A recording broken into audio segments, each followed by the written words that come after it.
Nako, ngayon po ay malinaw na ho na talagang nagkaroon po ng pagtatraidor at sabwatan para ipakulong ito pong si dating Pangulong Rodrigo Duterte diyan po sa ICC sa The Hague, the Netherlands. At ngayon ay umamin na ho mismo itong si Ombudsman Jesus Crispin Boying Remulla na nakipag-usap ho siya dito po sa mga taga-ICC. So, ngayon ay kasi noong Sabado, mga kababayan, ang sabi niya carnard story o isang malaking kasinungalingan at mali. Yung mga ganyan kasi, di ba, may mga aligasyon noon na lumabas po itong 18 ex-marines at sinabi na nakipagpulong ko sila. Nakipagpulong itong si Remulla sa mga taga-ICC. Yun ho. Samantalang sa kabilang banda naman ay itong si Trillanes, dating Senador Antonio Trillanes, ay patuloy na pinaninindigan yung kanyang kasinungalingan. Mga kababayan. So, iisa-isahin natin dito sa ating episode na ito yung mga talagang planado ho na pagtatraidor laban po kay dating Pangulong Duterte. Di po ba? So, dito ho mga kababayan ay ito ho, noong Sabado, sabi ho ni Ombudsman Boying Remulla, canard story. Hindi raw totoo. At pawang kasinungalingan at kahit kailan ay hindi raw po nangyari. Yung pagpupulong niya sa kanyang bahay sa Bel Air, Makati, yung sa mga taga-ICC. Yun po sa kanilang programa sa radyo, sa executive session, sa DCRH. Sabi yan, tikas pa ho ng boses na hindi totoo yan at ang ginamit ho na termino, canard ibig sabihin talagang kung sa mga bagong termino ho yan, fake news, kasinungalingan. Ito, pakinggan ho natin mga kababayan at iisa-isahin natin. Tapos, bigla siyang umamin sa interview ng GMA News. Ito, panoorin nyo muna. Ito hong canard story ni Ombudsman Boying Remulla. Ito po sa kanilang programa sa radyo.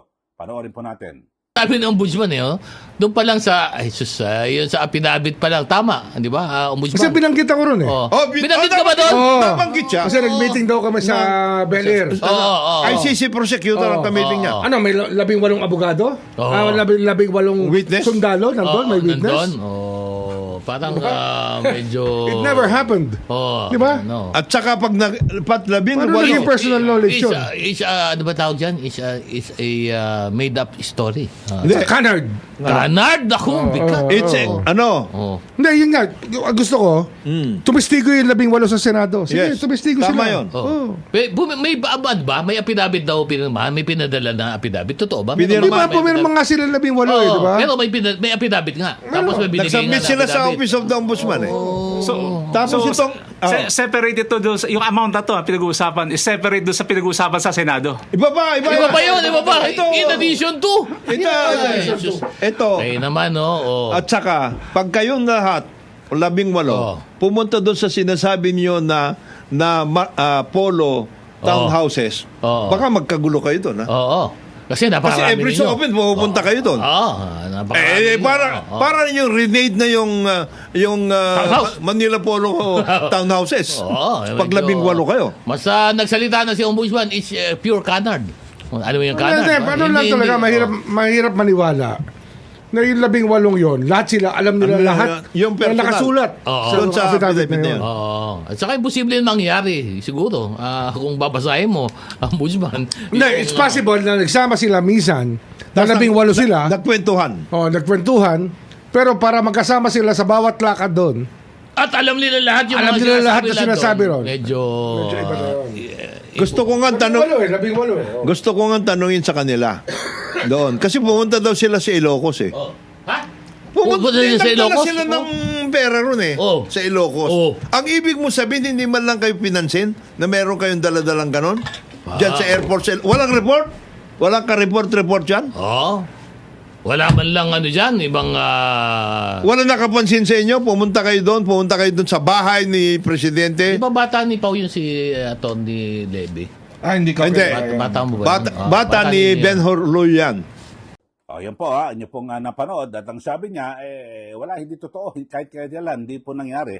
Kasi nabanggit nga po yung pangalan ni Ombudsman Boying Rimulya dito po sa affidavit ng 18 ex-Marines na kung saan ay nagdetalye ng mga sinasabing nakawan at hindi na nila masikmura kung kaya sila po ay lumantad ho ngayon. So yan po ang binabanggit nung Sabado yan. Ito puntahan na natin ngayon.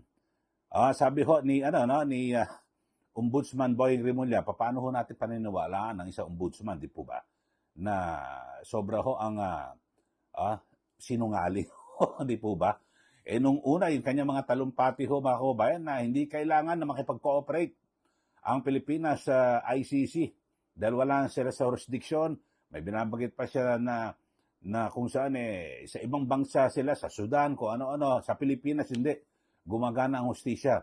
Yung pala ay nagpaplano na ho sila at nagsasabwatan kung papaano maipakukulong ho sa ICC. Ito hong si dating Pangulong Duterte. So maliwanag po na prenaidor ho ang dating Pangulo. Ito, ang sabi ho ni Ombudsman Rimulya, ngayong March 2 naman, kahapon yan, Lunes, kasi nung Sabado, executive session, tapos biglang kumambyo. Siguro nakahalata siya baka maipit ako kapag na-imbestigahan ito sa Senado, tapos nagsabit na ng affidavit sa ombudsman. Itong 18 ex-Marines, baka maipit, umami na. Ito. At tila nilaglag niya na po ni Ombudsman Rimulya itong si Trillanes. So laglagan na ho ito, mga kababayan. Ano kaya ang mukhang iaharap ngayon ni Trillanes? So ito muna. Sabi ho ni Boying Rimulya, totoong nakakipag-usap ako. Tigas pa ho ng boses. Mamaya, papanood ko sa inyo yan. Yung kanyang binabanggit. Ang sabi niya, totoo yun. Nakipag-usap ako. At kay Trillanes, pinakilala niya sa akin yung ICC. Yung dalawang personal ng ICC. Kasi nga, meron kaming usapan na ang testigo ay dapat protektahan. So, lumilitaw ang nagsubo sa kanya ng mga taga-ICC. Ito po si Trillanes. At ang matindi ho, nangyari po ito sa bahay niya sa Bel Air, sa Makati City. At sinabi niya ni Rimulya na nakausap ko, ang sabi niya, ano ngayon? Yabang mo talaga, no? Nahuli na sa kanyang pagtatraidor at pagsisinungaling, napakayabang ho. Talagang, paano ho ito? Pagtitiwalaan, yung tanod bayan ho ito, tagapagtanggol at tagapagbantay sa mga korupto na opisyal. Tapos, kasi ngayon, ang sinisilip ho nila, yung background ho nitong 18 ex-Marines. Tingnan din ho natin ang background ng ombudsman. Pero niyo sinungaling. Mga kababayan, nung una, salita ng salita sa kanya mga speech sa mga press con, nung siya po ay Justice Secretary, na sabi niya, hindi tayo makipag-cooperate sa ICC. Hindi pa pwede yan, may hustisya na umiiral dito sa Pilipinas. Sabi ho ni Boying Rimulya. Tapos ngayon, umamin na ho siya kasi nasukol na ho siya. Nabuking na ho siya, mga kababayan. Na ngayon, tapos matigas pa ang mukha. Hindi, ang kanyang boss, ang salita. Ano ngayon? Grabe ho, talagang dapat sinagot siya ng reporter. So, wala ka wala ka palang kredibilidad. Paano ka paniniwalaan nung sabi mo noon, hindi nakipag-cooperate ang Pilipinas sa ICC. Tapos bigla kayo nagsabwatan, nakipag-usap pala kayo. So, pinlano kung paano aarestuhin ito pong si dating Pangulo Duterte. Ito, panoorin nyo mga kababayan. Itong napakatinding kasinungalingan ni Ombudsman Boying Rimulya. Pakipag-usap ako sa Trillanes, pinakilala niya sa akin yung ICC, yung ibang dalawang personal na ICC. Kasi nga, meron kami usapan na ang testigo dapat protektahan. Yung testigo na ICC. Since we're in the DOJ, kinakailangan gawin namin yun. Mga Pilipino kasi mga testigong to. Sir, when was this po? Hindi ko na maalala. Yan po, napanood nyo mga kababayan, ang matigas na mga pahayag at pananalita ni Ombudsman Boying Rimulya na parang yung siga mga kababayan, di po ba, na ano ngayon? Kung nakipag-usap siya. Hindi yun ang issue bakit mo sinabing hindi ka nakipag-usap? Nakipag-usap ka pala. Yun po ang issue. Di sinungaling ka. Di po ba? Dahil sa alam niyo ho, sa tao, ang isa po sa talagang, lalo na kung meron kang sensitibong posisyon sa gobyerno, mga kababayan, napaka-importante yung iyong sinseridad, yung iyong kredibilidad, yung iyong katapatan. Di po ba? So maliwanag ho rito mga kababayan na sila po ay hindi po tapat, kundi nag-traitor ho kay dating Pangulong Duterte. Kasi binabanggit niya ho mga kababayan, di ba? Sa umpisa pa lang, nako hindi, wala. Kalokohan niyang hindi makipag-usap tayo sa Pati sa kanyang mga talumpati sa abroad, mga kababayan, ay talagang ipinangalandakan niya. Meron mo siyang, nagpunta ho siya na sa Switzerland, sa United Nations. Sa human rights ata ho yun, na kanyang binibigyan din na hindi po makikipag-ugnayan ang Pilipinas sa ICC. So ano na ito? Ombudsman Boying Rimulya. Sa ngayon ay kanyang kanyang binubutasan itong pagkatao ng 18 Marines. Di po ba na kesyo iba naman dishonorably yung discharge, mga hindi naman daw totoo na Marines o kung ano, etc. etc. So sinisira pagkatao. Ibalik ho natin sa pagkatao ni Rimulya. Inyo naman napanood na kung saan, sabi niya ito, yung hindi natin babalik yung mga nakarampa, yung ngayong ilang araw lang ho, nung Sabado, sa executive session, sa kanilang programa sa radyo, sabi niya, kailanman hindi nangyari. Ito hong pag-uusap o meeting. Tapos, Lunes, kumambyo, totoo yan, nakipag-usap ako. Ano ngayon? Yun, mga sabi ho ni Rimulya, grabe ho mga kababayan. So, paano ho ito, ombudsman? Paano natin questionable ho yung kanyang kredibilidad, mga kababayan? Di po ba? Yung kanyang katapatan. At dito ho ay lumilitaw ho na nilaglag niya na ho si Trillanes. Alam niyo ho, eto, malinaw na ho. Talagang lalong lumulutang ho yung kredibilidad nitong 18 Marines. Kasi hindi po yung maikakali ni Rimulya na nakipag-meeting ho siya. Kasi bakit ho? Yung itohong mga Marines na ito, yung dating Marines, security ho ito ni dating Congressman Zaldico, sabi ho nila, sila po ang nagsilbing security nitohong mga ICC investigators. So, siyempre, sila po sa security, alam nila kung saan lugar pupunta at sino ang pupuntahan at kakausapin. Siyempre, ito alam nila detalye. Pupunta tayo ganitong oras. Sa Bel Air, Makati, subdivision yan. Sa bahay ni Rimulya. So, alam ho nito mga security na ito. Nitohong 18 Marines. So, alam nila detalye kaya hindi may ipagkakaila ni Rimulya. Kaya umamin din ho. At pinaaga niya na yung kanyang kahihiyan. Di po ba? So, maliwanag ho mga kababayan. Paano pagtitiwalaan natin?